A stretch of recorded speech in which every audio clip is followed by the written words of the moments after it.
Back to our top story. We know so many people who watch our broadcasts are likely feeling the hurt after mass layoffs at Twitter. And a look at the overall jobs picture going with that. Let's drill down a little bit. Joining me live now is former director of the State Labor Department, Michael Bernick. First of all, let's start with the tech layoffs and also some hiring freezes we're hearing about at some major companies. What does that spell out for a very tech-based future here?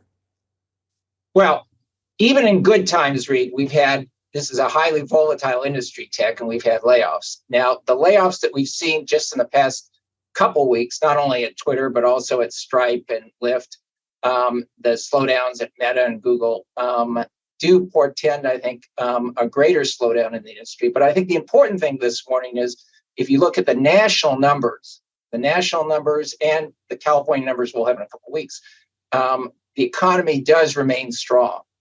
So we gained over 260,000 jobs nationwide just in the past month. Unemployment went up slightly from 3.5 to 3.7%, but that's still, by all historic measures, very, very, very low. And so where do we stand? We talk about that job growth here and across the country. Where does that leave us going into the next year?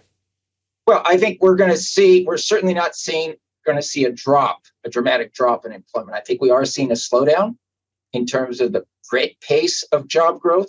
The 261,000 jobs that we gained this past month in October is below the numbers that we've been averaging over the previous 12 months. So we will see a slowdown, both nationwide and here in California, but the economy is certainly not going to drop out. And I would say with the tech industry, we will be seeing layoffs, but this is still a highly resilient industry and one that's gone through a lot of volatility beforehand. Well, we thank you so much for joining us today during this broadcast and our thoughts with our neighbors, really, members of our community who lost their jobs today at Twitter. Thank you, Michael.